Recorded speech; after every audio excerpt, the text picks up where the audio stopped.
Salva.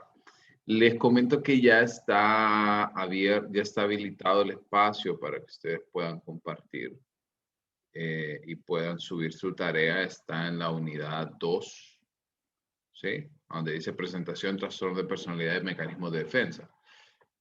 Obviamente solo una persona del trío va a subir esa información. ¿Estamos?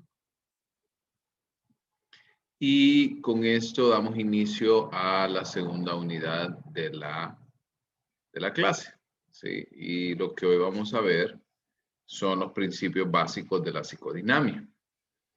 De nuevo, como les he dicho hasta este punto, bueno, voy a apagar mi cámara para quitar esa barra de ahí.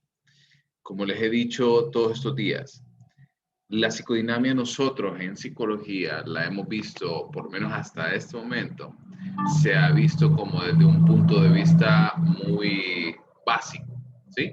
Sin embargo, quiero que nosotros lo empecemos a ver desde el punto de vista ahora más profundo y aplicado a la personalidad de cada individuo. Entonces, vamos a ver lo primero, que aquí vamos a tocar varias cosas, ¿sí? Se las voy describiendo. Vamos a hablar acerca de las estructuras de personalidad, vamos a hablar de las etapas psicosexuales, porque todo eso en conjunto, cuando lo vemos como un todo, eso es lo que nosotros vamos a conocer como la formulación psicodinámica, o sea, como la formación del individuo en estas situaciones. Entonces, la formulación psicodinámica brinda el medio de describir los estados mentales desadaptados, comprender su origen y desarrollar la base racional para su tratamiento. No solo basta con el hecho de comprender que el estado mental desadaptado puede ocurrir y encontrar un origen a este estado mental. Sin embargo, que debemos de desarrollar un proceso, una base racional para el tratamiento del mismo. ¿Ok? Entonces, empezamos desde ese punto de partida. Empezamos por entender de que no solo es ver las estructuras, no solo es ver, por ejemplo, bueno, a dónde está mal, qué pasa, etcétera, etcétera. Lo que vamos a ver nosotros es la complejidad del individuo como tal. ¿Ok? Entonces, ¿cuáles son los 5 puntos que vamos a ver acá? En la clase del día de hoy vamos a ver la motivación, ya lo vamos a ver cada uno de ellos, el inconsciente dinámico, los principios reguladores, la fijación y la regresión y finalmente la emoción. Entonces, empezamos con la motivación. Como individuo, ¿verdad? Salgámonos también de esa idea que nosotros tenemos que solo es la pirámide de necesidades de Maslow, ¿verdad? Y qué nos motiva, qué motiva al individuo a hacer lo que hace. Salgámonos de esa situación. Y empecemos a verlo de que toda conducta está dirigida por una fuerza. Esa fuerza puede ser instintiva, puede ser biológica, puede ser irracional, si estamos hablando de un instinto, por ejemplo, resolver, por ejemplo, las necesidades primarias básicas, muchas veces va detrás del elemento instintivo, más allá de tendencias, de impulsos o de motivos más complejos que ya involucran elementos de orden superior. Los motivos se representan tanto por pensamientos como por sentimientos. O sea, la motivación, la conducta puede estar motivada ya sea por los pensamientos que usted tiene, o sea, por la cognición, así como por la emoción.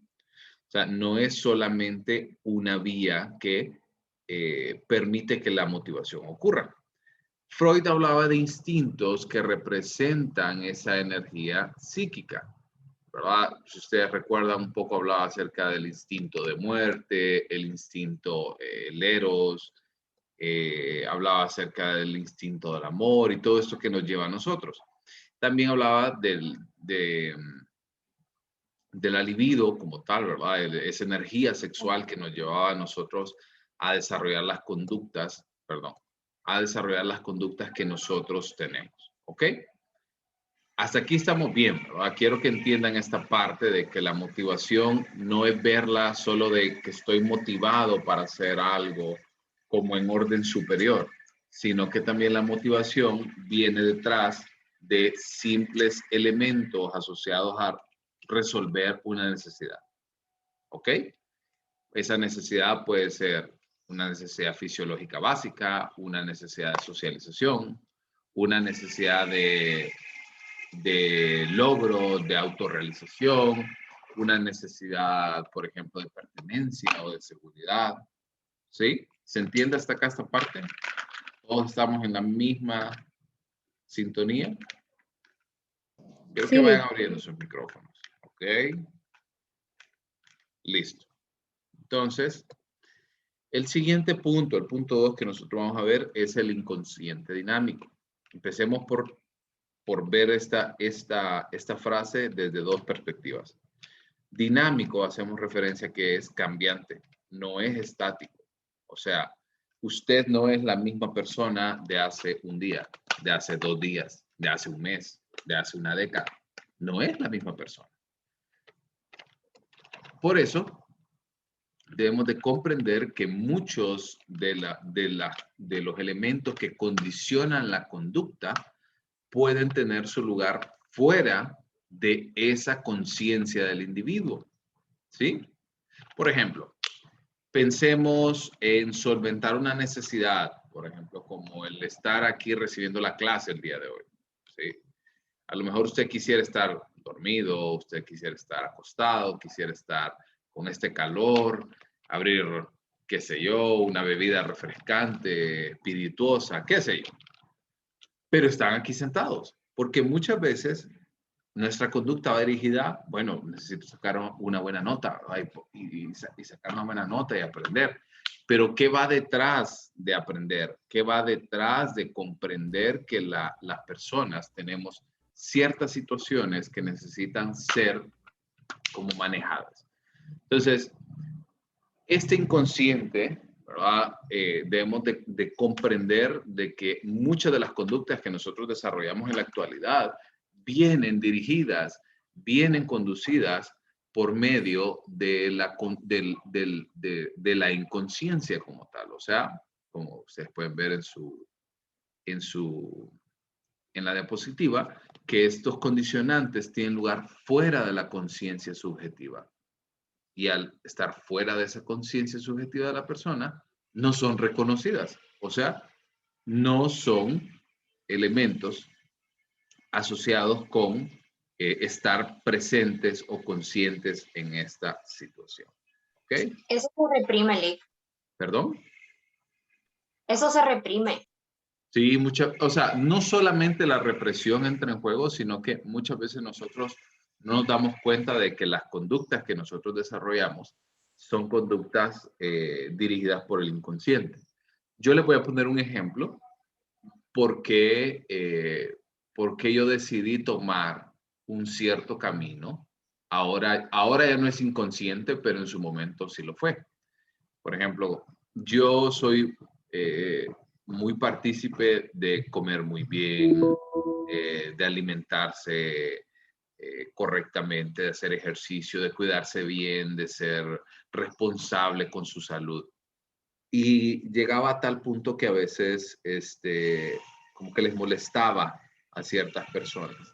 Y luego me puse a pensar, bueno, ¿por qué yo tenía en cuenta eh, por qué tenía yo esta situación de pensar de este tipo de conductas? Y de ahí me fui dando cuenta de que la mayor parte de mis familiares tenían alguna condición médica, alguna condición de salud, algo que de repente su vida no le estaban disfrutando como tal. Y yo no quería eso, ¿sí? Yo sencillamente no quería que eso ocurriera nunca. Entonces, por eso tomaba ese tipo de decisiones. Entonces, no era que yo me dirigía pensando en, voy a vivir saludable para toda la vida, voy a vivir así, voy a vivir así. No, sino que simplemente lo hacía por mi miedo inconsciente de no desarrollar lo que yo había visto en casa. ¿Se entiende? Y en este caso no era como full represión, sino que era algo que mi conducta no era completamente consciente de lo que yo estaba desarrollando. ¿Se entiende? Sí, Lick, ¿y qué pasa con la gente que es consciente pero se autosabotea? Bueno, ese tipo de conductas, el autosabotaje como tal, es un proceso inconsciente, ¿sí? Alguien no dice conscientemente, me voy a hacer daño o, voy a tomar este tipo de decisiones para que me vaya mal en la vida. Es un proceso inconsciente, pero al ser un proceso inconsciente, no basta solo el hecho de hacerlo consciente, sino es por qué está ocurriendo esto. ¿Estamos? Ahora, estos procesos inconscientes tienen una gran influencia sobre la conducta y también sobre la conducta normal. O sea, no solamente vamos a ver elementos asociados con la conducta. Qué bueno que puso ahorita el ejemplo del autosabotaje, porque no solamente vamos a ver que dirige hacia conducta aceptable, ¿sí? O conducta normal, entre comillas, sino que también este tipo de motivos va a llevarnos a nosotros a explicar la conducta normal desde esa óptica. ¿Estamos? ¿Se entiende hasta acá? Ok. ¿Cuáles son algunos de los principios reguladores? Entonces, tenemos que entender que la conducta sigue ciertos principios básicos.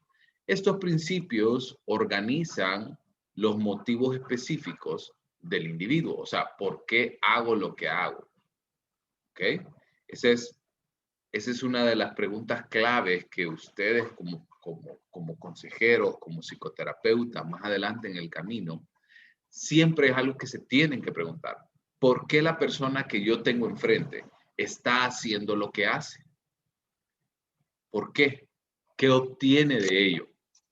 Por ejemplo, tenía un paciente que eh, estaba en una situación familiar bien compleja, específicamente los padres de familia estaban pasando por tal vez no un divorcio como tal, pero sí muchos problemas, muchos pleitos, enojos, entre otras cosas. Y el niño, bueno, no era un niño en ese momento, ya era un adolescente, realmente ya tenía como 15, 16 años. Entonces, en ese momento, él eh, empezó a enfermarse frecuentemente, ¿sí? Y se enfermaba y se comprobaba que era algo médico y se comprobaba que había algo que estaba mal, recibía el tratamiento, se recuperaba, pero él seguía diciendo de que estos síntomas estaban presentes y que sí, que me duele. Y muchos síntomas, recuerden que los síntomas son subjetivos y al ser subjetivos no son completamente comprobables. Pero él decía, no, que me duele la cabeza y esto y aquello y aquello y aquello. Pero resulta que cuando se empieza a explorar este tema, ya el médico le dice, mire, la verdad es que usted lo que tiene que ir es al psicólogo, ya no tiene que estar viniendo acá. Entonces, cuando llegan a la consulta, me voy dando cuenta de que eso que él decía que se enfermaba tenía mucho que ver con la atención que él recibía, ¿sí? Y por eso es que entonces él se enfermaba, entre comillas, se enfermaba frecuentemente. ¿Por qué pasaba? Los padres se enfocaban en darle atención a lo que él estaba en esa situación pasando y no concentrarse en pelear, por ejemplo, o no concentrarse en pasar por una pelea. ¿Estamos? ¿Se entiende? ¿Se entiende esa parte? Sí, Lee. Ok. Entonces, ¿cuáles son estos principios que nosotros vamos a desarrollar? Bueno, el primer principio es el principio del placer. El principio del placer nos habla de que nuestra conducta siempre va a ir asociada bajo elementos de evitar el dolor, de siempre tratar de obtener la mayor cantidad de satisfacción de cualquier experiencia posible que nosotros tengamos. Entonces, eso es lo que busca el placer, eso es lo que busca este tipo de personas y por ende tratan de hacerlo de esta manera. ¿Ok?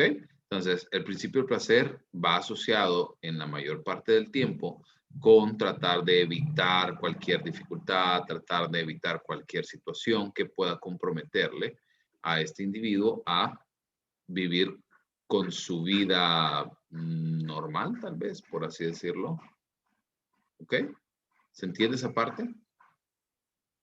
Entonces, ese es el principio del placer. ¿Ok? El segundo principio que nosotros vamos a ver es que todos los elementos asociados, ¿verdad?, con el principio del placer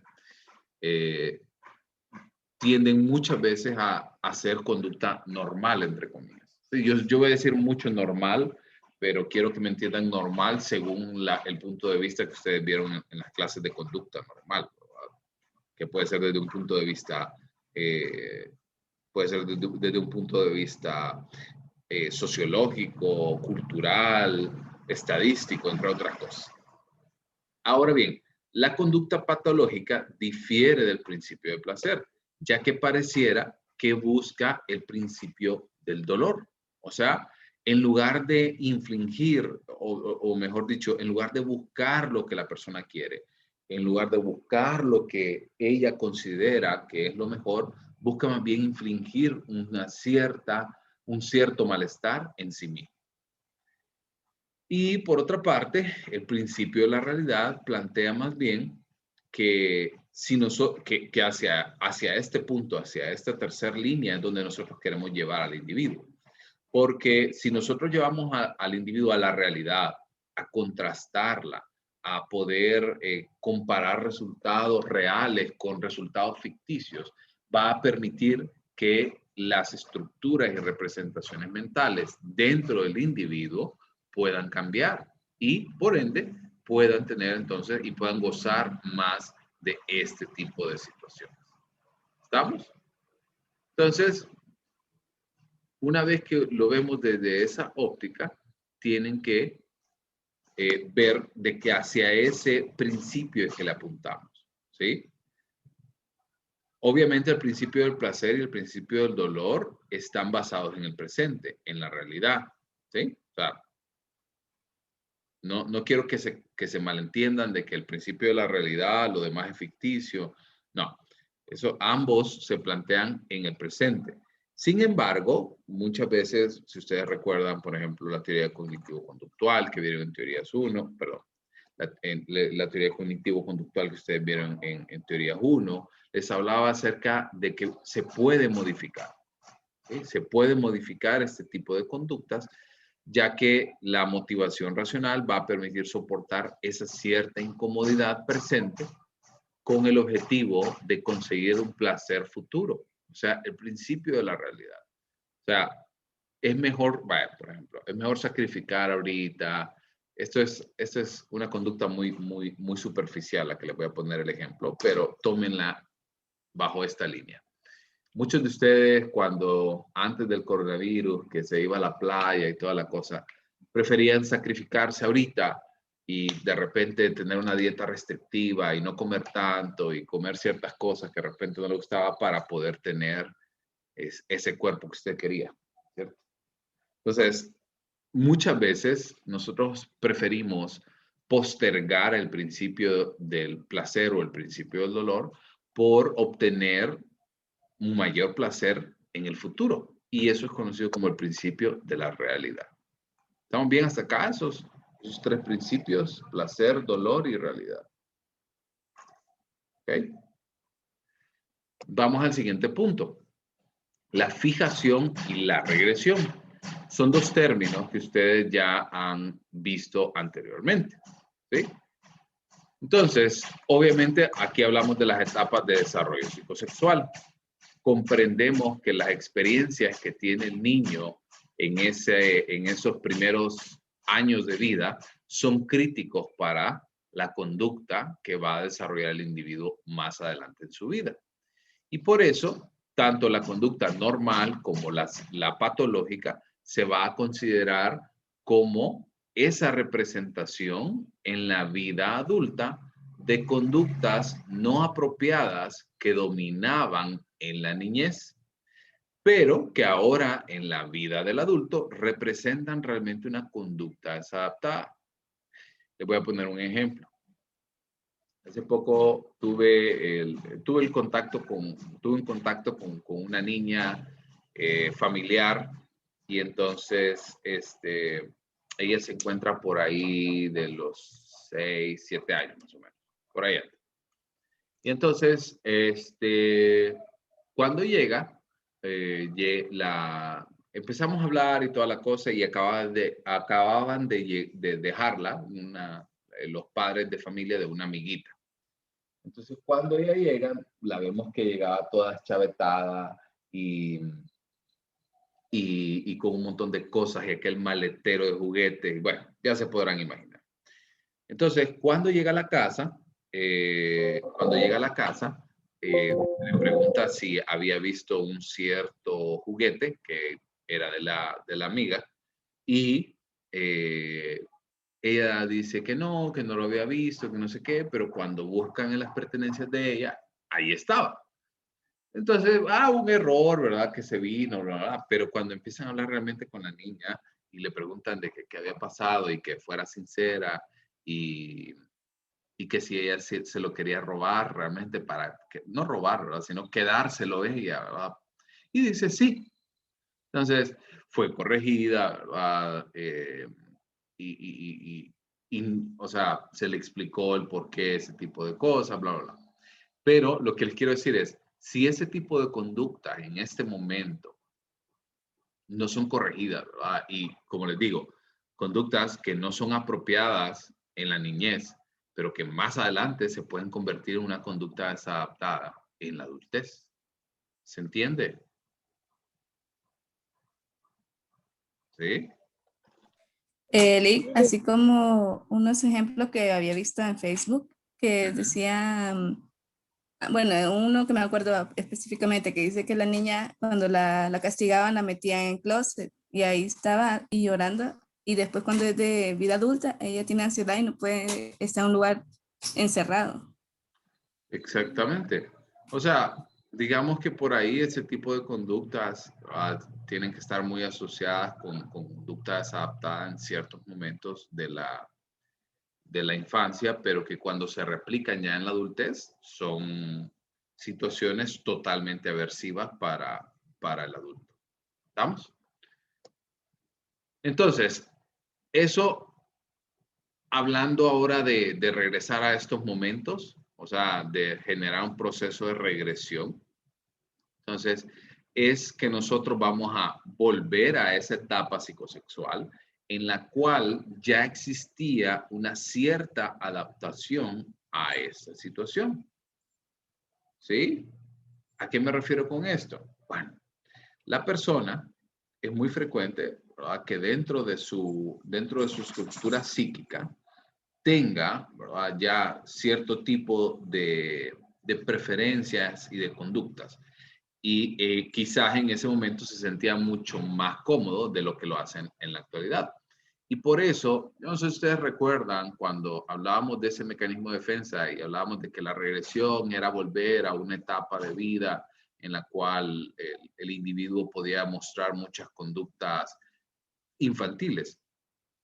Claro que se tiene toda la razón, sin embargo, prefiero verlo más bien desde un punto de vista de que el individuo realmente, o sea, en ese momento se sentía cómodo, y al sentirse completamente cómodo, hacía que obviamente la persona tuviera este tipo de situaciones y este tipo de conductas asociadas, y por eso en el futuro va a querer volver a este tipo de conductas. A eso hacemos referencia con el tema de regresión. Por otra parte, en el caso de la fijación, es la incapacidad de poder moverse de esa, de poder moverse de esa etapa en la cual siente ese placer, en la cual siente ese tipo de situaciones asociadas. ¿Ok? Entonces, a eso vamos a hacer referencia con este apartado, en el sentido de que el individuo como tal va a desarrollar este tipo de conductas y se va a quedar pegado en ese espacio sencillamente por esa comodidad que ha tenido hasta este punto. ¿Estamos? ¿Se entiende? Uno es... Lick, tengo Sí. una pregunta. A ver. Bueno, con relación a las patologías. Sí. Por ejemplo, si una persona, digamos, tiene un trastorno depresivo y solo es tratada con fármacos, o sea, solo con el psiquiatra, pero esta persona, digamos, tiene cosas de la infancia no resueltas, pero las está evadiendo, o sea, solo está tratada con medicamento. ¿Podría Sí. haber una mejoría o aunque esté con medicamento no va a mejorar? Va a haber una mejoría mientras siga tomando el medicamento. Sí. Pero es como, o por ejemplo,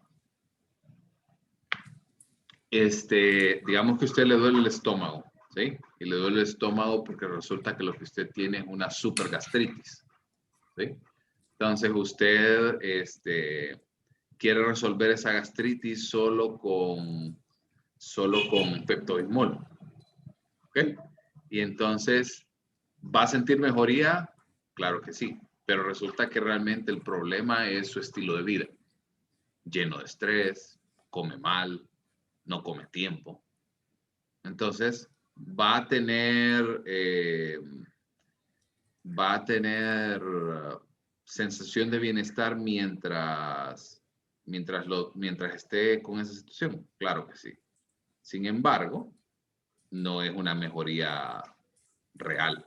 No sé si me entiende con esa parte, con ese ejemplo que le puse. Sí, sí. Y si fuera viceversa, si solo se tratara la parte psicológica, o sea, y se trabajara específicamente en ese punto de su vida, pues que... Podría encontrar un mejor resultado. Sin embargo, lo que sí va a tener un problema es en que le va a tomar más tiempo. Y al tomarle más tiempo, las personas tienden a ser menos pacientes y por ende con mayor probabilidad de dejar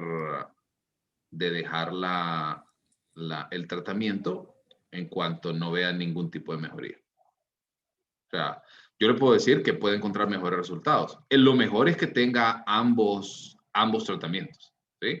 Tanto a nivel psiquiátrico como a nivel psicológico. Esa es la mejor opción que puede tener. Sin embargo, si solo se tuviera que quedar con uno de los dos, digamos, yo me quedaría mejor con el psicológico nada más. ¿Estamos?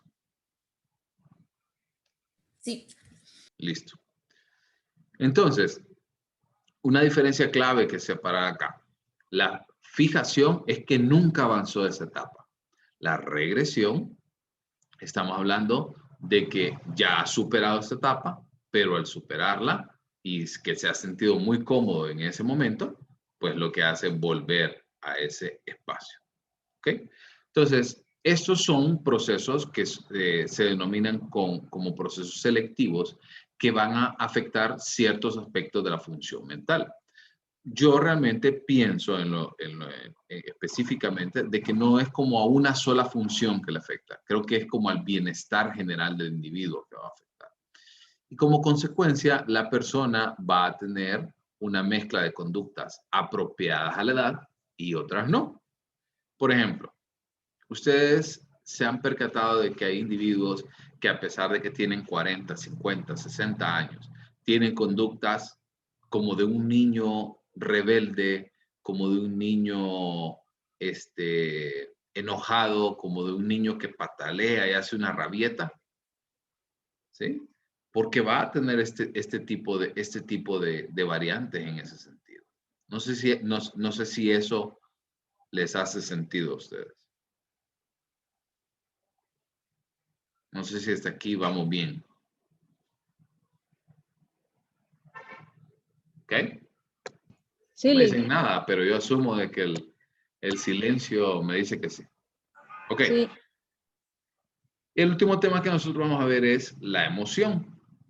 Entonces, al hablar de emoción, desde Psicofisiología 3, deben de recordar que esto tiene una vía neural específica, tiene elementos asociados con vasodilatación, con vasoconstricción, tiene que ver con reacciones viscerales. O sea, aquí entra un juego tanto a nivel físico como a nivel mental, que vienen también las percepciones.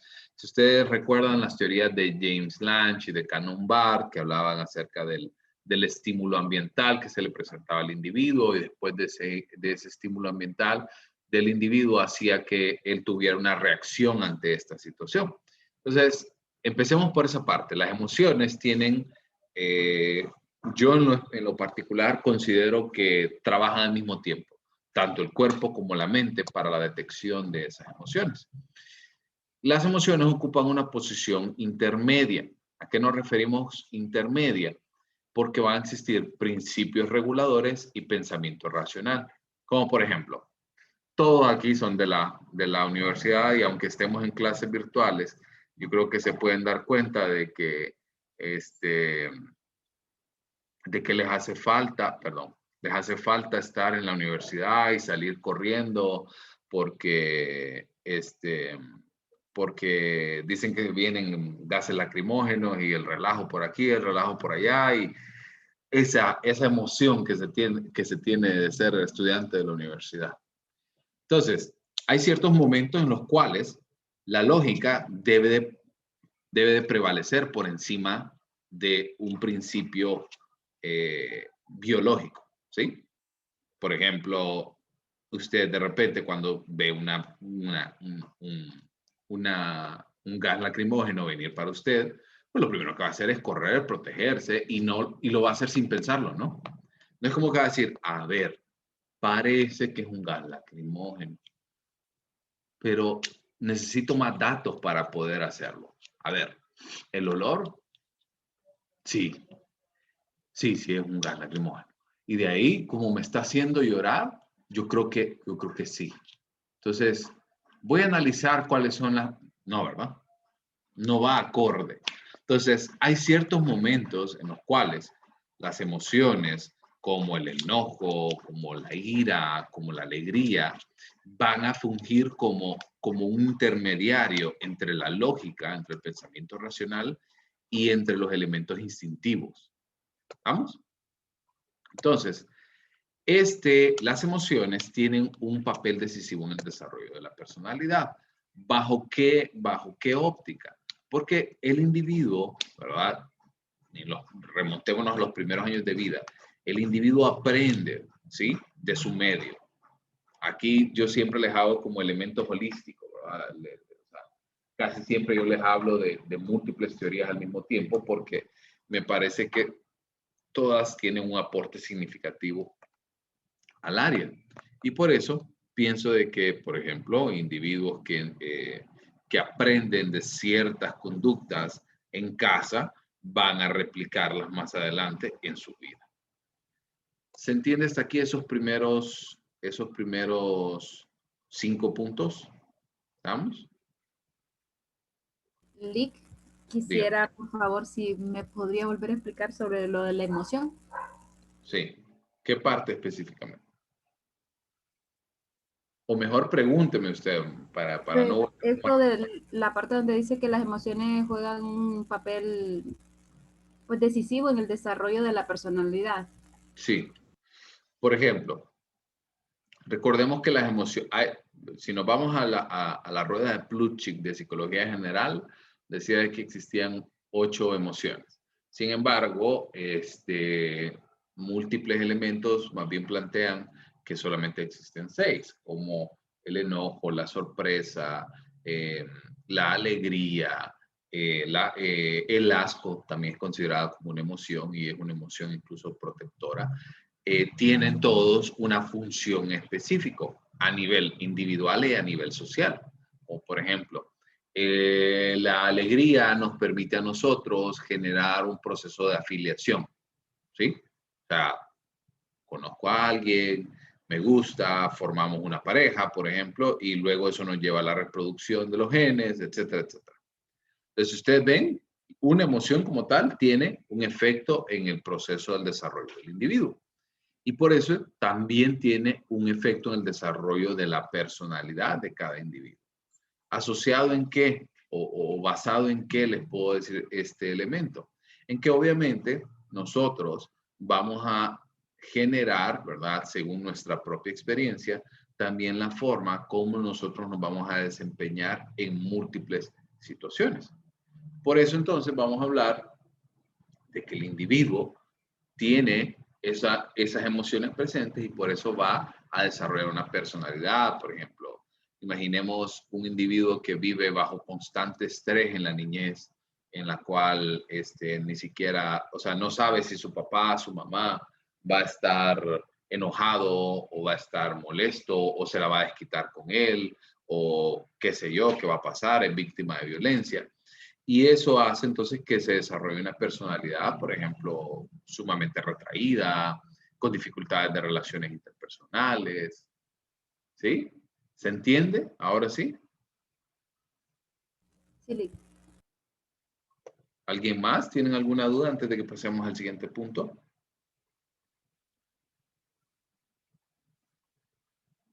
Ok. El siguiente punto es la psicodinamia de los estados psicopatológicos. Esto voy rápido, ¿sí? Esto ya quise tocarlo nuevamente, pero esto ustedes ya lo vieron anormal. Empecemos por la normalidad y la patología. Cuando hablamos de la psicopatología, es una conducta no apropiada, no aceptada para una persona en una etapa específica de su vida y en un ambiente determinado. Todas las personas poseemos conflictos psicológicos internos, ¿sí? Eso es, nadie está libre de problemas, de estrés, de dificultades. Sin embargo, nosotros hacemos uso de los mecanismos de defensa para poder hacer frente a este tipo de situaciones. Vamos a ver en las siguientes presentaciones que hay ciertos mecanismos de defensa que tienden a no a ser mejores en el sentido de que uno es mejor que otro, pero que depende mucho del individuo y cómo le sirve este mecanismo de defensa para decir si es más eficiente o no para este individuo. La evaluación de la psicodinamia constituye entonces un análisis de la conducta tanto patológica como no patológica, porque lo que buscamos aquí son patrones de conducta del individuo. Por eso tenemos que estudiar lo que significa esa conducta. Como les dije al inicio, tenemos que entender para qué le sirve esta conducta que está mostrando esta persona. ¿Ok? Más allá de determinar si es sana o no, debo entender para qué le sirve esta conducta a la persona, cómo se beneficia de ello, qué obtiene de esta situación. Entonces, las fuerzas, ¿verdad? Que nosotros ya hemos visto, las tres fuerzas, ¿verdad? El yo, el super yo y el ello, que se oponen son el resultado de la anticipación de consecuencias desagradables o peligrosas en caso de actuar según la motivación. Se complica la situación cuando las consecuencias desagradables o peligrosas no son reales ni inmediatas, sino fantasías o temores imaginarios formados en la niñez. Por ejemplo, es importante que nosotros entendamos si el miedo al abandono, por ejemplo, por ponerles un ejemplo, el miedo al abandono que viene de las etapas primarias en el desarrollo del niño, ¿es algo real o es algo ficticio? Es algo, por ejemplo, que le conduce al individuo a llevar una vida completamente llena de buscar aceptación, la aprobación de las personas, ¿sí? Si esto es algo real, si esto es algo que vivió o que está viviendo, o simplemente es efecto de su propio cerebro. ¿Vamos? ¿Se entiende hasta acá esa parte? Ok. Sí, Lick.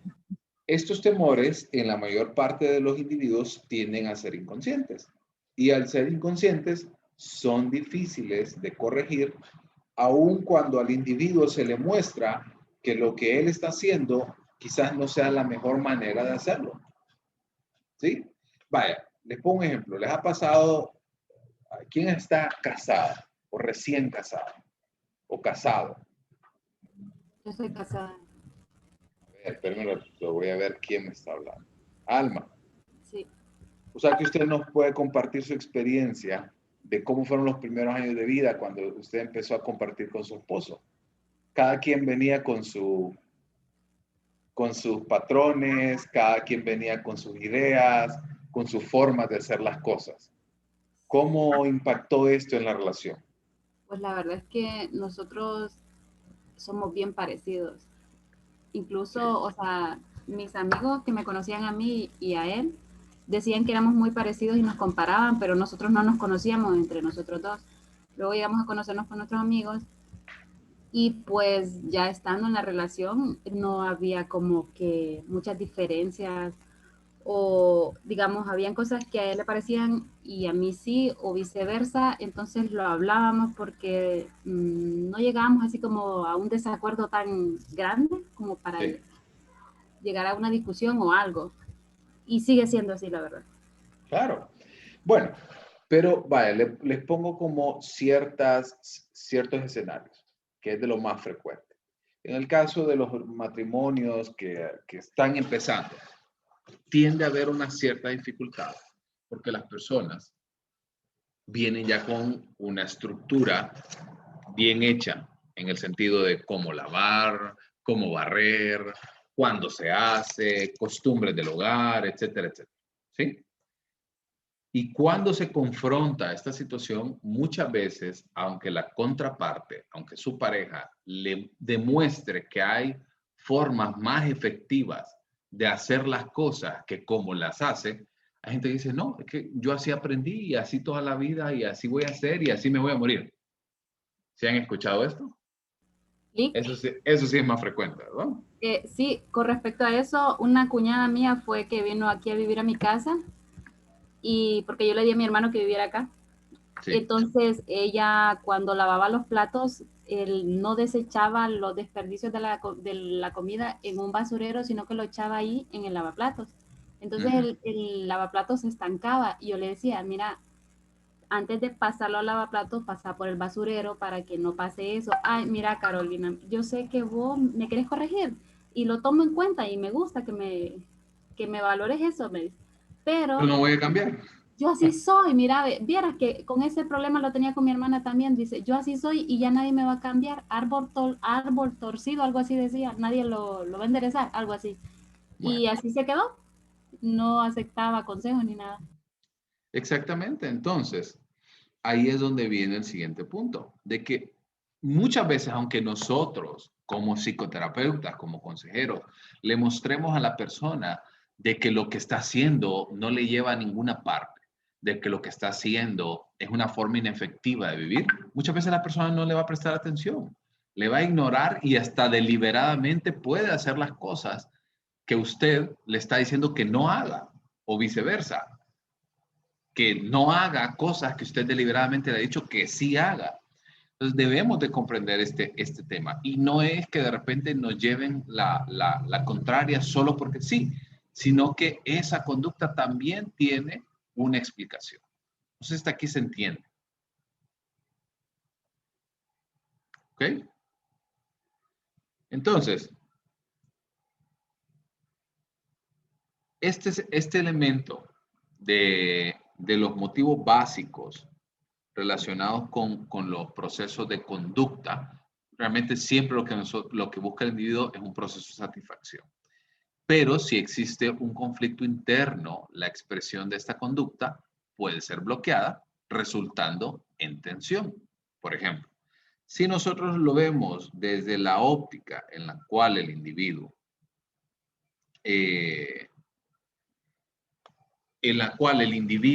por ejemplo, quisiera solventar ciertas dificultades a nivel social, por ejemplo, pero no logra hacerlo, obviamente esto resulta en una tensión y entran en juego los mecanismos de defensa.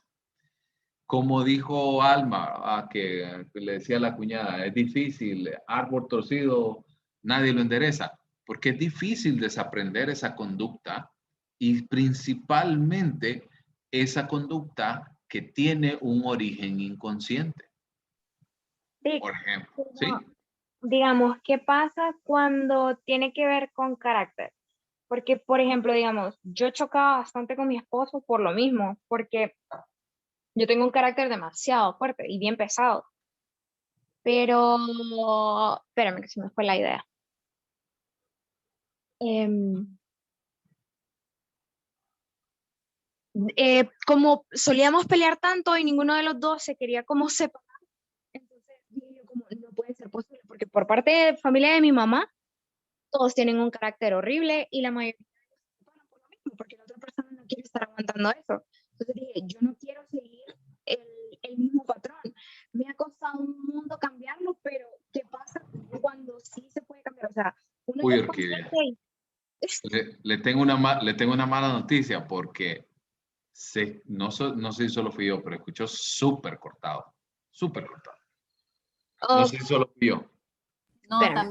también yo lo escuché Ok. así. A ver, probemos de nuevo. aquí A ver, escuchan un poquito mejor. mucho mejor.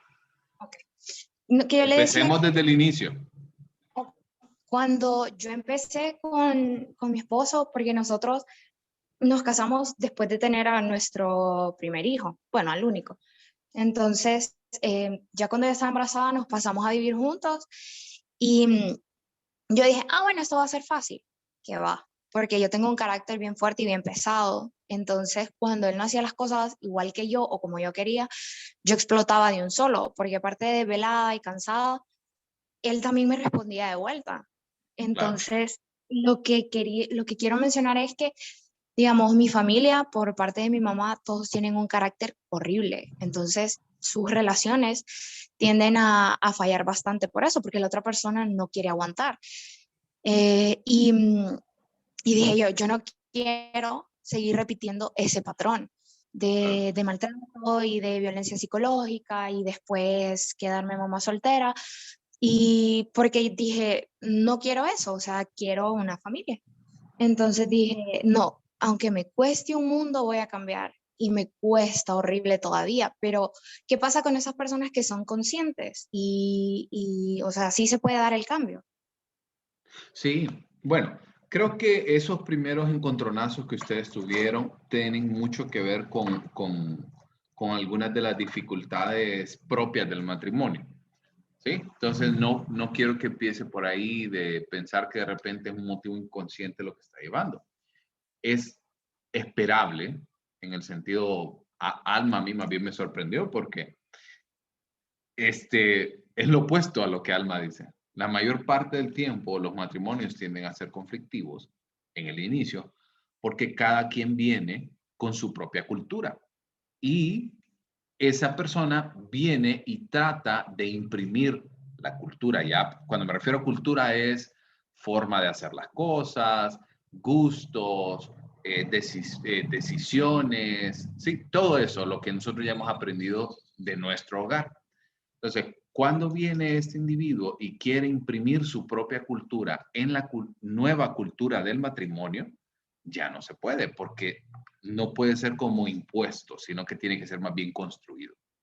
Entonces, creo que más allá de meterse al tema de carácter y de pensar en motivos inconscientes y ver esa situación a nivel familiar, tienen que verlo desde una óptica más bien de llegar a ciertos acuerdos, como por ejemplo, acuerdos, me imagino que de repente limpieza, en aseo, que es lo más frecuente, que les voy a decir que es lo más frecuente que ocurre. Y una vez que se llegan a esos acuerdos, es decir la expectativa como tal de lo que se espera que es obtener, ¿sí? Muchas veces he tenido pacientes que se molestan porque es que mi esposo o mi esposa no hizo lo que yo quería. Y le pregunto, ¿y usted le dijo lo que quería? No, pero él tiene que saber.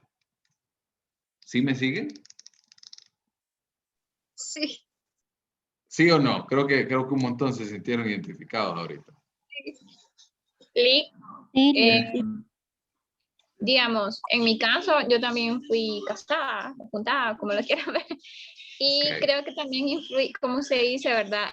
La educación o no sé, la crianza más que todo, Sí, porque el papá de mi hija lo criaron con ese aspecto machista y no fue el papá, fueron las abuelas, fue la mamá, al punto de que él no podía ni siquiera lavar el plato donde comía.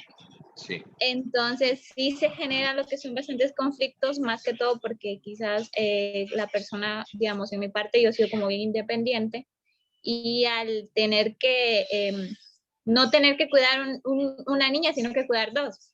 Sí. Entonces, pero influye mucho la crianza, porque cuando hubo un tiempo en que él vivió solo, él hizo todas sus cosas. Solo regresó a su casa donde estaba su mamá y su abuela y le hacían todo, y nosotros vivimos ahí un tiempo y eso él influyó bastante el ambiente, porque quizás él quería hacer algo, pero la mamá o la abuela venía y le decía, no, yo se lo voy a lavar, o no, démelo, yo lo voy a agarrar, o yo voy a cocinar. Entonces, a veces las conductas también influyen mucho en el ámbito, ¿verdad? El ambiente que también se genere. Exactamente.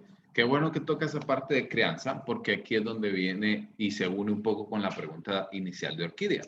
Porque muchas veces nosotros venimos bajo un estilo de crianza, ¿sí? Bajo un estilo de todo, o sea, de alimentación, de forma de trabajar, de forma de tratarse. Pero eso no siempre quiere decir de que usted tiene que ser de esa manera. Entonces ahí es donde viene mi respuesta con Orquídea con respecto a esta situación. No, le pongo el siguiente ejemplo. Mi papá es diabético, mi mamá es diabética, mis dos hermanos son diabéticos. Y si me voy más arriba, mis abuelos, mis tías, y plagado por todas partes de diabetes. Pero yo no. ¿Por qué esa diferencia? Porque yo decidí conscientemente de no adoptar ese tipo de conducta. Entonces, en el caso suyo, que ya es más fácil, ya ha hecho un avance en el sentido de que ya volvió consciente esta dificultad que ha tenido a nivel familiar, ya puede volverse mucho más, no quisiera decir fácil, pero por lo menos ya más identificable de poder cambiar. Entonces, cuando ocurra, usted ya la identifica y puede generar ese cambio. No sé si eso le hace lógica o sentido. No, pero...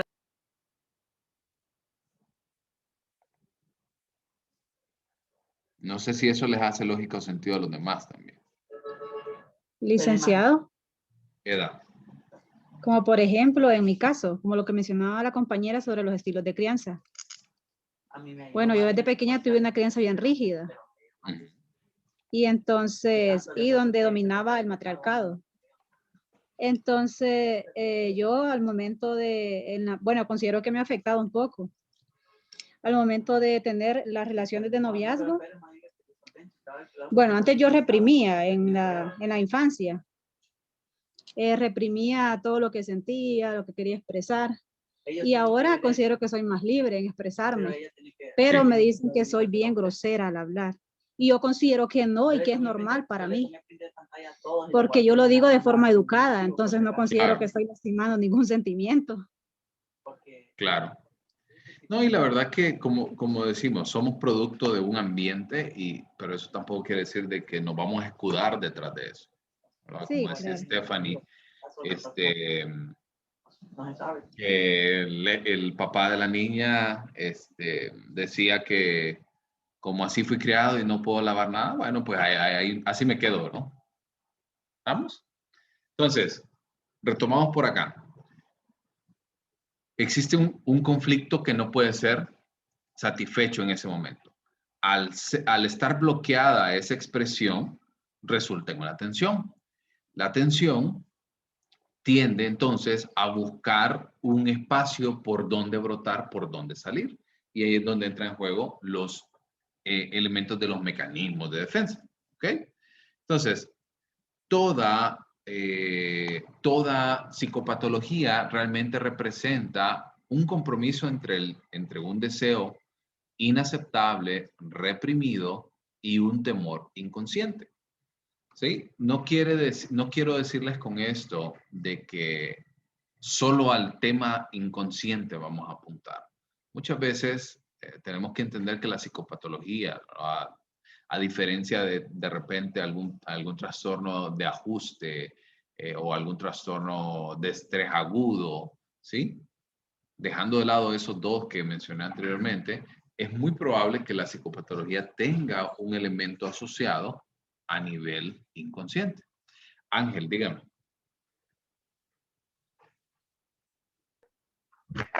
Licenciado, ¿a qué se debe que muchos adultos, bueno, a veces ya siendo bastante adultos, tienen recuerdos de la infancia y a veces lloran como en una condición como infantil, recordando cosas del pasado y que de repente a cierta altura uno dice, o sea, esas cosas, ¿por qué les siguen afectando? Ya lo tuvieron que haber superado. O sea, ¿por qué les afecta tanto así, incluso ya siendo adultos? Bueno, eso tenemos que entender de que es un conflicto no resuelto, ¿sí? Y al ser un conflicto no resuelto, es como cuando una herida no ha sanado, ¿sí? A lo mejor la herida puede estar por ahí, a lo mejor usted se puede hacer el loco de vez en cuando, pero si le cae, digamos, un limón, un ácido, un cítrico en la herida, va a arder, va a doler. ¿Ok? Entonces, muchas veces las personas lo que hacen es nada más reprimir este tipo de conflictos no resueltos, y al reprimirlos no quiere decir que están resueltos, sino que van a surgir cuando menos lo esperamos. ¿Estamos? ¿Sí? Ángel. Sí, gracias. Ok.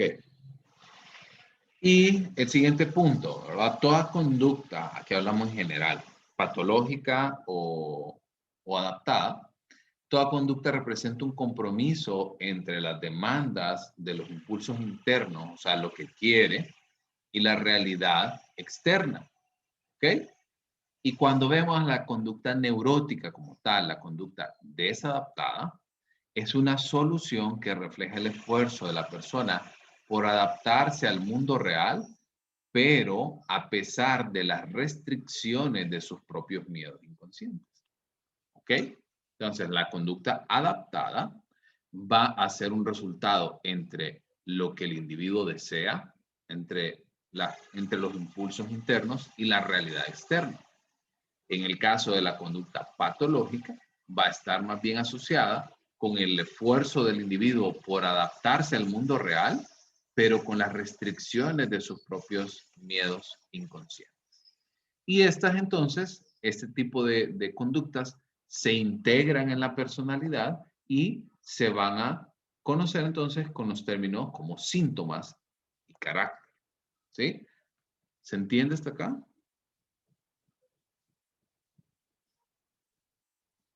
Sí, Liz. Ok. Entonces, los síntomas neuróticos, hay que irnos a los primeros trabajos de Freud, ¿verdad? Cuando hablaba acerca de la neurosis y este tipo de situaciones, ¿verdad? Tenemos que entender que la neurosis en aquel momento era conocida como cualquier conducta desadaptada, exceptuando los procesos psicóticos. Y entonces, estos patrones se plantea que son patrones relativamente definidos y que la persona experimenta como que fueran ajenos al individuo, o sea, como que fuera distinto, fuera de su propia personalidad. Y la persona que quiere librarse de estos síntomas y por eso es que busca la ayuda. ¿Ok? Entonces, voy de nuevo. Cuando vemos los síntomas neuróticos y ya se ha adquirido un cierto nivel de conciencia respecto a las dificultades que inflige este tipo de conductas en el individuo, se conocen como si fuera, o se identifican como que si fueran ajenos al individuo. Y por eso es que la persona se quiere librar de este tipo de situaciones y por eso es que busca ayuda. Héctor. Sí, licenciado, una consulta.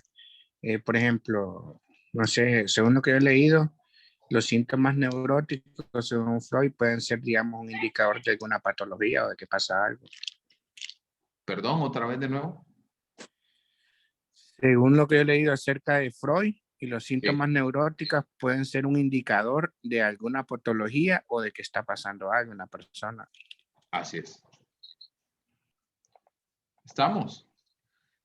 Y por otra parte, estos síntomas neuróticos, que son percibidos, como bien dice Yamir, que son elementos que principalmente son temporales.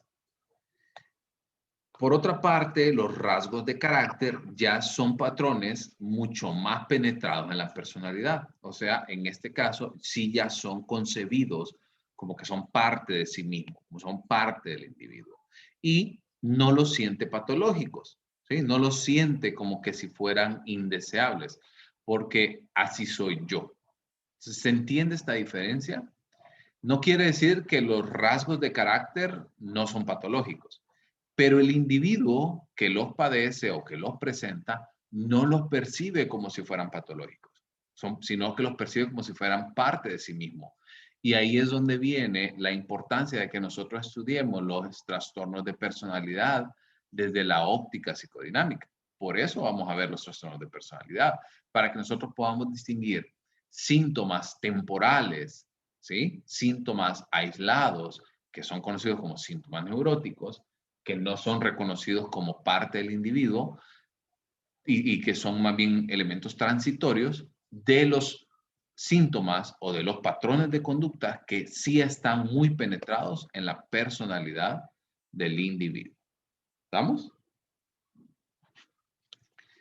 Entonces, como les decía, cuando hablábamos del elemento neurótico y psicótico, no existe un solo criterio para distinguir, ¿verdad?, a las personas neuróticas de las personas psicóticas.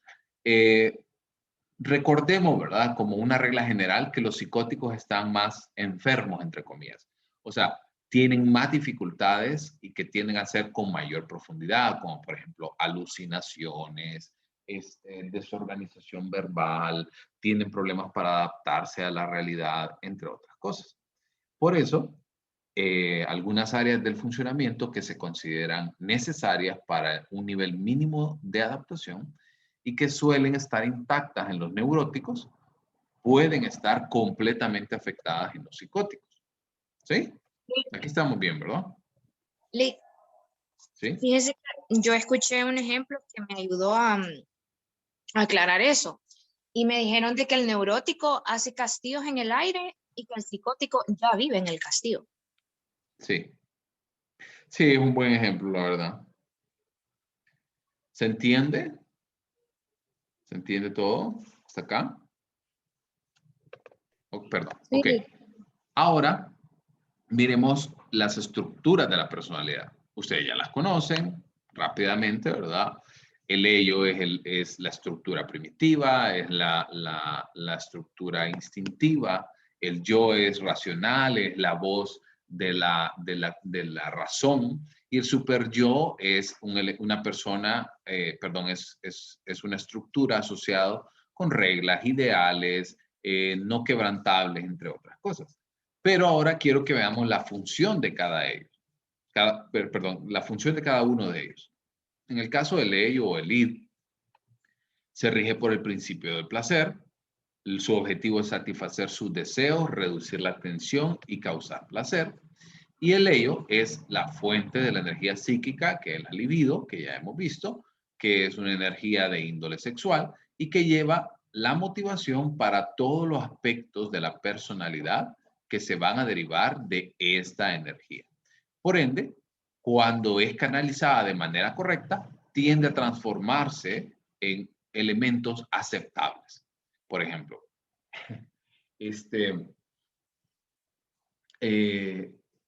yo no había visto la película Borat, ¿sí? No había visto la película Borat hasta hace como 3 o 4 días. Me dio por verla. Y entonces me llamó mucho la atención porque entre broma y broma, la forma que el actor hace ver a este tipo de países, hasta que cierto punto tiene como que hace un poco de lógica entre tanta estupidez de la película. Entonces, me gustó una parte en la cual él aprendió a manejar y cuando él aprendió a manejar, vio a una mujer que iba manejando, que supuestamente para su país es algo que nunca había pasado, no sé qué. Y entonces dijo, ay, qué bonita mujer, voy a tener sexo con ella. Entonces, viene la persona que le está diciendo, ¿verdad? Que le está enseñando a manejar y le dice que no, ¿verdad? Las mujeres tienen decisión propia, la persona tiene que ser tiene que ser algo mutuo, debe ser consensuado, entre otras cosas. Entonces, cuando me puse a leer la presentación y pensé específicamente en ese episodio, porque imagínense qué hubiera pasado si nosotros no hubiéramos tenido el contacto con la sociedad como lo hemos hecho, con las reglas. Yo siempre he sido de la filosofía de Rousseau, que plantea de que nosotros como seres humanos somos naturalmente malos, pero que son las reglas, es la sociedad la que viene a moldearnos y viene a decirnos qué es lo correcto y qué es lo incorrecto. ¿Se entiende hasta aquí, esta parte?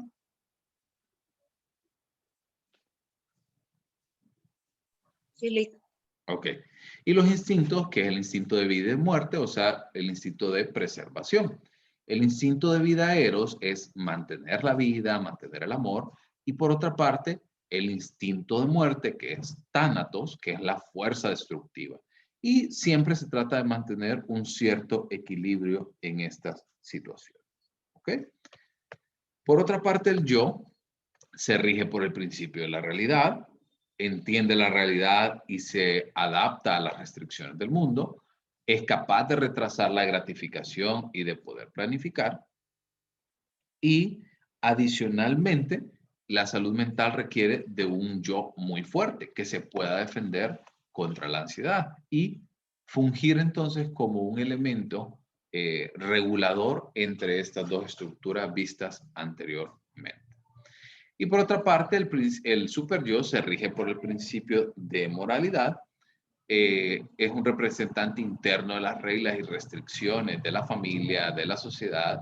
Y cuando nosotros no actuamos en pos de esas reglas, va a generar una culpabilidad. Representa también una forma rígida de la moralidad. Adicionalmente, hace que las personas vean esto desde una óptica como blanco y negro y no encontrar como un matiz gris en medio de toda esta situación. ¿Se entiende hasta acá todo lo que hemos visto? Sí, Lick. Ok. Entonces, voy a cerrar esta parte de la presentación. Voy a encender mi cámara. Enciendan ustedes también sus cámaras para poder vernos. Ok. Entonces, ¿por qué les hablo desde esta óptica? No desde teoría 1. Sálganse ya de esa clase que vieron hace que 3 años, 2 años. Sálganse de esa situación y empiecen a ver cómo las 3 estructuras pelean por tomar el control de la persona. Vean, por ejemplo, imagínense desde la siguiente óptica. Individuos con abuso de sustancias, por ejemplo. ¿Qué tipo o qué estructura es la que más impera sobre ellos? ¿Cuál es la que manda entonces acá? ¿Qué piensan de las 3 que acabo de decir? El ello, ¿sí? Sí. Personas, por ejemplo, quiero que ustedes cuando empiecen a ver ahora dificultades, no vean conductas nada más conscientes, vean también lo que viene detrás. Por ejemplo, a lo mejor esta no es una psicopatología, pero sí es algo muy frecuente. Por ejemplo, la obesidad. La obesidad es algo que está presente. ¿Qué les dice ahora que ustedes han visto las estructuras de personalidad desde otra óptica? ¿Qué les diría a una persona con obesidad? ¿Qué le transmite a usted? ¿Qué información le transmite esa persona a usted? Sin siquiera haber hablado nunca. ¿Qué le dice? Que hay una fijación en la etapa oral. Una fijación en la etapa oral. ¿Qué más? No puede controlar su ello. Ok, perfecto. O sea, que lo que tiene que hacer es que tengo hambre y voy a comer hasta los excesos. ¿Sí? O sea, ahora yo quiero que ustedes empiecen a ver. Sí, pero también, disculpe. También, bueno, yo como tengo familia que es obesa, algunos no solamente es porque vienen y no pueden controlar la oral y todo eso, sino que hay medicamentos que ellos usaron que les llevó a ser así. Entonces, digamos, yo tenía una prima que ella era súper delgada y ella empezó a... Ella me decía a mí, yo no le entendía bien, nunca supe qué era lo que tenía, pero ella decía que como que las neuronas se le estaban muriendo, entonces ella estaba recibiendo un tratamiento. Entonces Sí. ella cuando empezó a recibir este tratamiento, ella se desmayaba, o sea, era bien feo lo que ella tenía. Y ella empezó a engordar y ahora está bien gorda y es por el tratamiento ese que recibió. Claro, digamos que hay ciertas excepciones, pero una de cada cuantas. Pero la mayor parte de personas es por una mala dieta, por no hacer ejercicio, por tener un estilo de vida poco saludable. Entonces, quiero que ahora ustedes se den a la tarea. No quiero que estén, como dice la leyenda de que todos los psicólogos solo nos llevamos psicoanalizando a las personas y que les leemos la mente, sino que piénsenlo desde una óptica de por qué la persona es como es. ¿Qué le llevó? ¿Qué experiencias de vida? Y eso les aseguro que les va a facilitar muchísimo la tarea, tanto como psicólogos y la vida como personas. Porque a lo mejor usted no le va a dar un tratamiento a su esposo, a su esposa, pero si empieza a entender por qué la persona se comporta de la manera que se comporta, le va a ayudar por lo menos a entenderlo o a entenderla y ayudar a encontrar una solución. No logré ver quién me abrió el micrófono. Yoli, es que yo había visto una historia de una muchacha que la habían violado. Entonces ella nunca pudo como, le decían que fuera a terapia y todo eso y dijo que no era necesario, pero ella empezó a engordar al punto de que se hizo obesa. Entonces le preguntaron, ya como que al final la chava se dio cuenta de que estaba teniendo serios problemas y decidió ir a terapia. Y en terapia ella dijo de que la razón por la que ella era obesa es porque ella pensó de que la habían violado porque era delgada y que ella había provocado en el violador deseo por ser delgada. Entonces que ella no quería volver a vivir eso, entonces por eso comía para no tener la misma imagen de antes. Fíjense que a mí me encanta explorar, porque si hay algo que usted tiene contacto diario, dejemos de lado los traumas infantiles, dejemos de lado las peleas, pero póngase a pensar, usted no ha pasado un solo día en el cual usted no coma algo. ¿Sí? Vaya, tal vez la pasó mal un día porque no había que comer y ni modo. Pero en general nuestra vida tiene mucho contacto con la comida. El latino está triste, come. Está feliz, come. Está decepcionado, come. Está alegre, obtuvo el logro de su vida, come. ¿Sí? Entonces, a mí me encanta mucho ese tema de la exploración de la relación del individuo con la comida. Y hablando acerca del ejemplo que ponía Orquídea, hay una película que es buenísima, buenísima, buenísima, se la recomiendo, que se llama, siempre se me olvida este nombre, tal vez alguno de ustedes la vio, es una joven de raza negra que está en la adolescencia y con una obesidad clara y ella era víctima de abuso sexual de parte del padre. Y Creo que se llama. ¿Cómo? Precious. Precious. Esa. Ya rato estaba tratando de pensar en esa película. Denme un segundito y le voy a enseñar una imagen de la película. Entonces, ¿sí? Esta es la actriz principal. Esta que ven por acá. Entonces, dentro de esto, dentro de la película es dura, o sea, literal, hay como una versión light y hay como una versión así como heavy, como fuerte, que muestra escenas de abuso y ese tipo de cosas. Pero lo que les quiero decir es que cuando hablaba esta niña, empieza a tener dificultad, es una adolescente, ya tenía un hijo, perdió, estaba embarazada, si no me equivoco, entonces era una situación difícil. Y entonces ella empezó a atender en psicoterapia, empezó a recibir atención. Pero muchas veces cuando nosotros vemos ese tipo de acciones, de conductas, es porque realmente ella trataba de comer lo más que pudiera porque el padre le decía, ¿verdad? Es que vos una gorda, asquerosa, que no sé qué, que no sé cuánto, pero igual abusaba de ella. Entonces, ella creía de que al llegar a un cierto nivel iba a causar esa repulsión hacia el padre y el abuso iba a detenerse en algún momento. Entonces, es una muy buena película, cruda, dura, pero se las recomiendo que la puedan ver. Y también les voy a hacer llegar, por cierto, yo sé que no les voy a dar más lectura y no va a ser obligatoria, pero les voy a compartir un libro que se llama Cuando la comida sustituye al amor, que es muy bueno, para que ustedes vayan entendiendo también su relación con la comida. Ángel, lo veo con la mano levantada, dígame.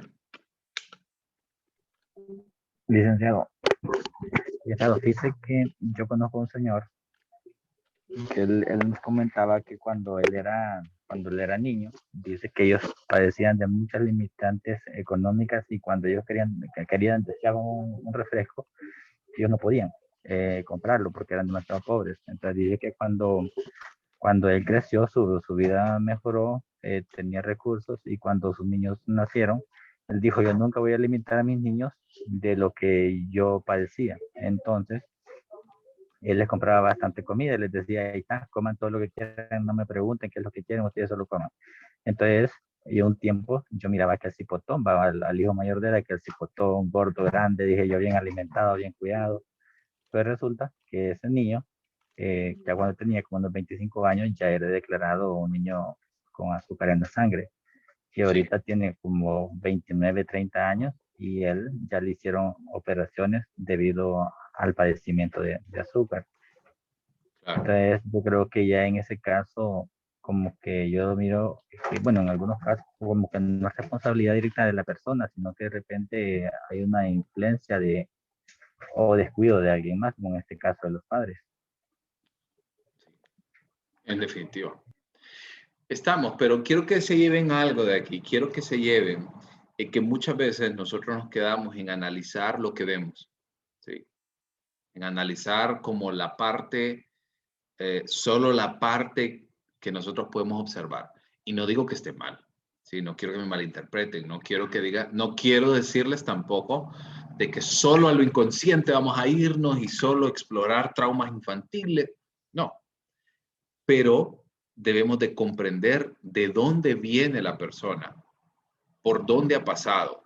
Porque muchas veces la empatía, a ustedes les dicen en teorías, en psicología general y en todas las clases, que es ponerse en los zapatos de la persona y poder entender su punto de vista. Pero no lo vamos a poder entender mientras no sepamos de dónde viene. ¿Qué tuvo que pasar para estar y ser la persona quien es? ¿Estamos? ¿Se entiende? Y con esa idea quiero cerrar la clase de Puchiga, hoy los despacho temprano. Con esa idea quiero cerrar la clase del día de hoy. ¿Ok? No creo que hayan dudas del tema. Creo que ha sido más la última parte ha sido como más una conversación. Porque ya son temas que ustedes han visto. Esa es la ventaja. O sea, yo no les presenté nada nuevo. Yo lo que trato de hacer aquí es empezar a hacerles a ustedes reflexionar de ir más profundo acerca de las situaciones a nivel de conducta desadaptada. ¿Ok? Entonces, si no hay más dudas, lo único que les quiero decir, ya está habilitada el espacio para que ustedes suban las presentaciones de mecanismos de defensa de trastornos de personalidad. Trabájenlo en un solo PowerPoint, ¿sí? En un solo PowerPoint y lo sube una persona del trío. Tienen hasta las 7 de la noche del lunes, porque yo lo tengo que descargar, lo tengo que armar para poder presentarlo el día martes. ¿Ok? Licenciado. ¿Dudas con esa parte de la tarea, Eda? Una consulta, en relación a los tratamientos, ¿es de la parte cognitiva, conductual o estoy equivocada? La verdad es que puede ser desde varias ópticas, no tienen que encerrarse en una sola. Si se van a la terapia cognitiva conductual, van a encontrar para todas, ¿sí? Eso sí les puedo decir, pero no tiene que ser específicamente eso. Por ejemplo, hay terapias adlerianas que son psicodinámicas, por ejemplo. Hay terapia gestáltica, hay terapia, bueno, hay solo cognitivo, hay elementos de tercera generación a nivel de terapia cognitivo. Hay múltiples opciones. Lo que les quiero decir es que no se queden como solo con la cognitiva conductual, no es como una camisa de fuerza. ¿Ok? Orquídea. Gracias. Lick, mi duda no es de la tarea y no sé si me salgo del tema, pero es una duda que he tenido ya varios días y hoy que usted menciona las patologías, no sé si me la puede aclarar. Yo sé que hay preferencias sexuales como ser gay, ser lesbiana y es normal. Mi duda es si los transexuales, o sea, un hombre que se cree mujer, si es algo normal, si se puede tratar eso mediante terapia, porque en estos días se han encargado de hacerlo ver normal. En mi punto de vista y desde que pasé por anormal, siento que no es como normal. Fíjense que es más, creo que empezó hace poquito, yo estaba en redes sociales y estuve viendo que han existido como un montón de publicaciones últimamente acerca de hombres trans que compiten en deportes femeninos. Entonces, habla acerca de que el hombre como tal, o sea, su fisiología, está más apta para generar como proezas físicas mejores que las mujeres, como por ejemplo, son más rápidos, más fuertes, tienen mejores capacidades. Y esto se debe a nivel hormonal, ¿verdad? Porque está presente la hormona de la testosterona, sus fibras musculares tienden a ser más resistentes, etc. Eso es algo fisiológico. No me vayan a malinterpretar que digo que el hombre es mejor que la mujer, ¿verdad? Eso es algo fisiológico, ya está dado. Pero haciendo referencia a este tipo de hechos, ponían múltiples denuncias porque eso no deja a nadie en una competición justa.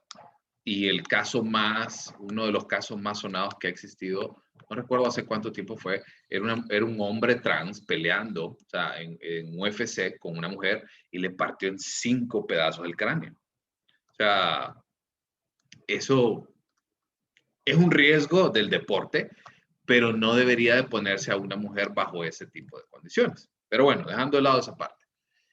El tema de todo este tema a nivel de preferencias sexuales y ese tipo de cosas, ustedes estudiaron con DSM-5. Yo tengo que confesarles que yo estudié con DSM-4.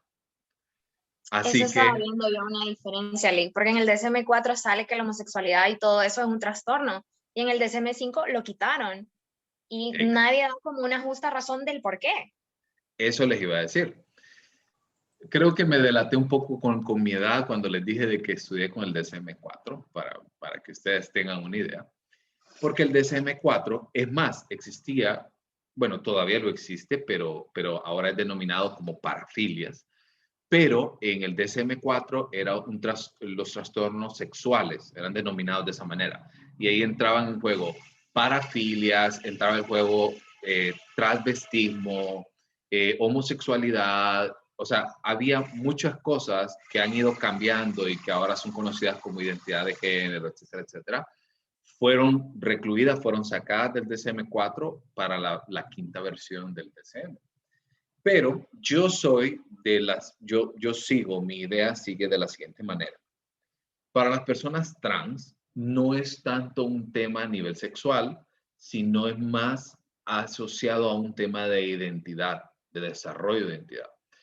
Pero por lo menos el DSM sí dejó esa salvación porque sí existe la disforia de género.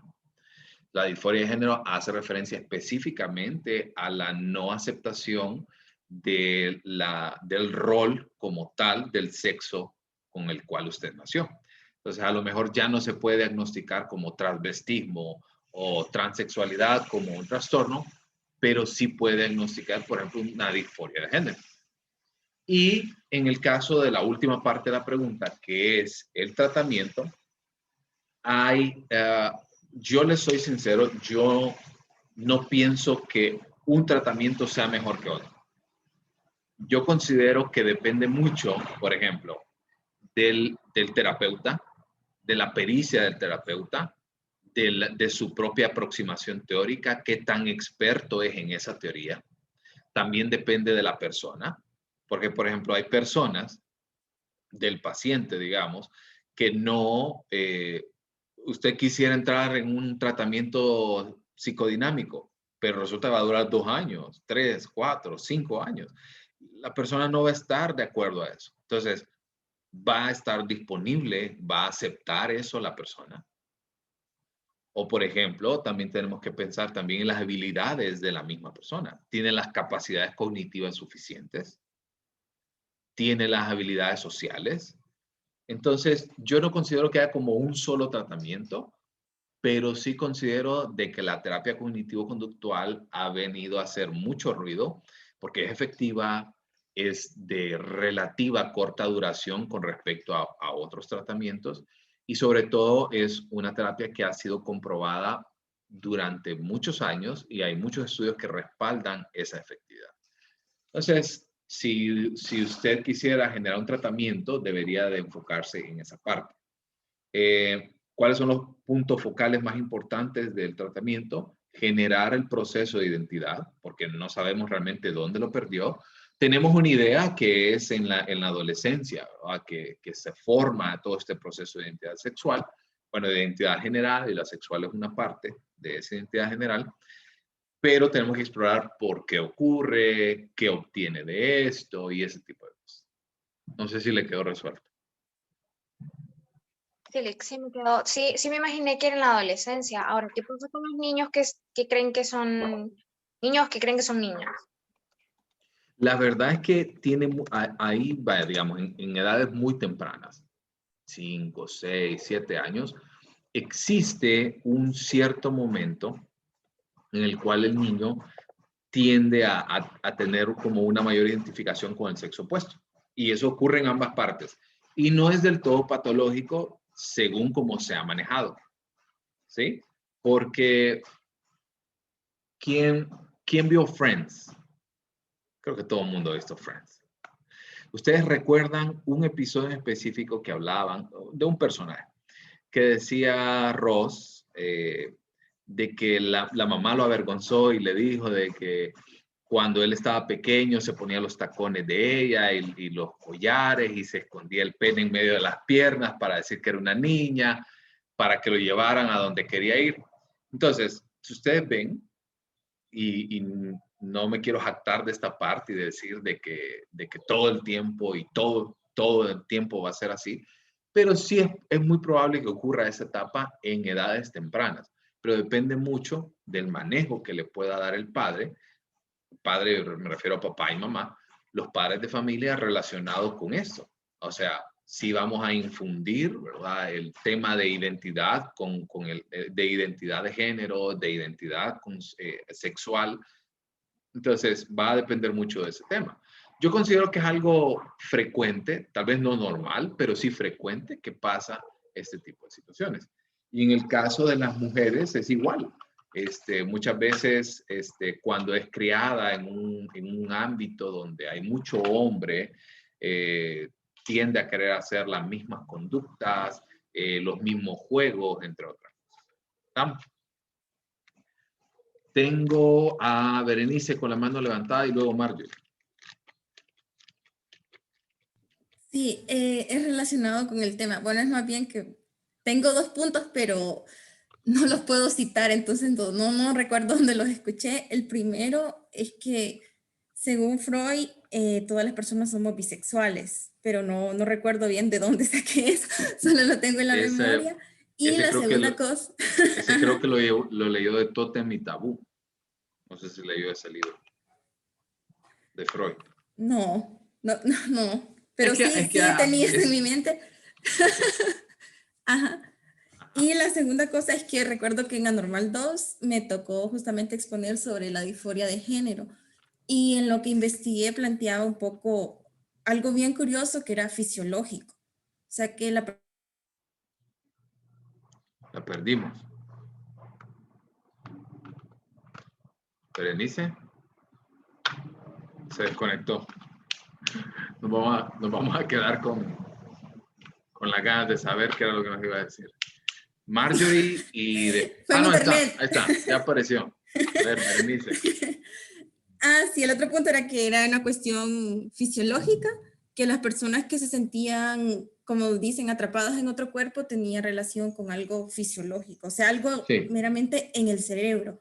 Y con lo que decía Orquídea, yo recuerdo que un criterio para definir algo anormal es la peligrosidad. Entonces, en el caso de la homosexualidad, no es un peligro para la otra gente ni para él o ella misma.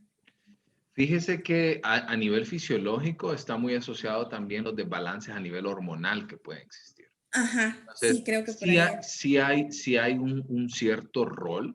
Sin embargo, es más fácil tratarlo porque hay, por ejemplo, terapias de reemplazo hormonal, hay terapias de aumento de testosterona en hombres, o, por ejemplo, las mismas pastillas anticonceptivas son un tratamiento hormonal, que incluso ayuda a, por ejemplo, a recuperarse de quistes de ovarios poliquísticos, por ejemplo, ese tipo de cosas. Vamos con Marjorie. Y de ahí Ángel. Lick, sobre las conductas o sea, de los comentarios de los niños sobre que les gustaría ser niñas. Por ejemplo, en mi caso, que yo tengo mi hijo, yo he escuchado comentarios de él que sí me dice como, ay, me hubiera gustado ser niña para jugar con juguetes de niño. Pues porque igual en nuestra sociedad estamos como que la niña con cosas de niña, el niño con cosas de niño. Pero me gustaría saber también si pudiera ser que tenga que ver algo como con el apego, porque yo he tenido problemas con eso bastante. Bueno, desde que él estaba chiquito, no podía hacer nada sin mí, nada. Entonces yo tuve que aprender como a soltarlo, porque para mí también fue un poco difícil. Y al día de hoy, él tiene, por ejemplo, ya no es tanto como antes, pero por ejemplo, él es bien celoso. Y hay veces en las que él me dice que yo no puedo salir. Él puede salir y mi hijo tiene 5 años. Y él puede salir y yo no, porque yo aquí estoy bien cuidada, dice él.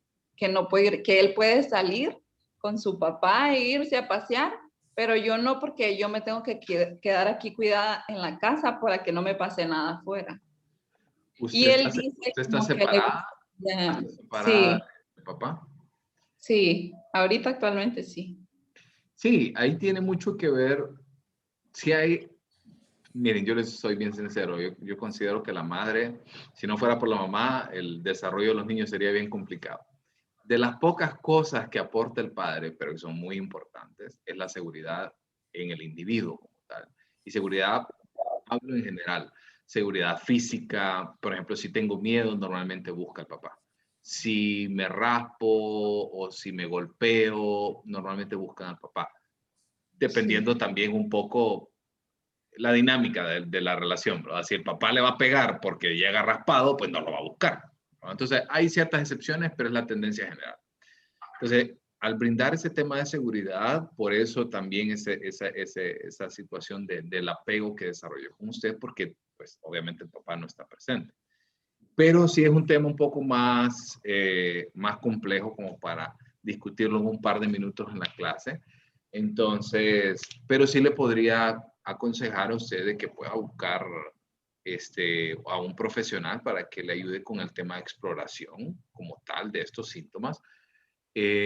Porque en este momento a lo mejor usted no está identificando o no, a lo mejor no están pasando alguna dificultad o alguna conducta desadaptada, pero no quiere decir de que esa va a ser la tónica general o que no puede desarrollar alguna en el futuro. Entonces, aunque no los tenga o aunque no tenga como alguna situación específica en este momento, sería mejor evitarlo a esperar hasta que pase. ¿Estamos? Y Gracias. a la orden, ¿vale? Y cerramos con Ángel. Sí, licenciado, dice que nosotros estuvimos viendo con la licenciada Mayorga ese tema también, ¿verdad? Estaban viendo por qué entonces antes era un trastorno y por qué ahora no. Entonces estamos viendo que el punto de vista más era un punto de vista legal, porque han habido luchas, entonces como ha sido tanta la presión de los grupos heterosexuales, bueno, entonces se les ha aprobado a nivel de Organización Mundial de la Salud, se aprobó y como por ejemplo el DSM, incluso Estados Unidos en ese tiempo estaba en la Organización Mundial de la Salud, el CIE-10, quien lo autoriza, quien dice si es trastorno o no, es la Organización Mundial de la Salud. Entonces, debido a todas las presiones sociales que han habido de los mismos grupos, entonces se cambió más que todo por un punto de vista legal y no un punto de vista científico, sino que algo que, como si a ellos les gusta de ser así y no les gusta que les diga que es un trastorno, entonces lo vamos a cambiar y lo vamos a dejar como un estilo de vida. Sí. Es más, también tienen que pensar que el DSM-4, creo que la versión se hizo en 1989. Si ustedes no existían yo todavía no existía en ese momento, pero sí sé el tema de historia. ¿Qué pasó por ahí entre el 89, 90, 91 a nivel de que ocurrió otra epidemia? No sé si la recuerdan o si han sabido acerca de esto. El virus de la inmunodeficiencia adquirida. El virus de la inmunodeficiencia humana, el VIH. Eso fue, por cierto, hablando de Netflix y todo, hay un programa que habla acerca del SIDA y me gustó mucho porque da como una revisión histórica acerca de la situación actual y me gustó mucho desde esa óptica. Entonces también tienen que pensar de que cuando fue el DSM-4 fue hecho, estaba en pleno apogeo todo este tema del SIDA. Entonces también hacía de que las conductas eran riesgosas y ese tipo de cosas. Entonces creo que también por ahí el tema legal, como dice Ángel, tuvo mucho que ver en el desarrollo de estas patologías. ¿Estamos? Bueno, jóvenes, entonces, si no hay más dudas, nos vemos el martes en clases. Recuerden ir trabajando sus presentaciones, subirlas. La tarea está en la segunda unidad ya. ¿Ok? Y esta presentación que acabamos de ver se la voy a estar subiendo en el transcurso del día. ¿Ok? Gracias, Lick. Gracias, Lick. Feliz fin de semana. Aprovechen el tiempo.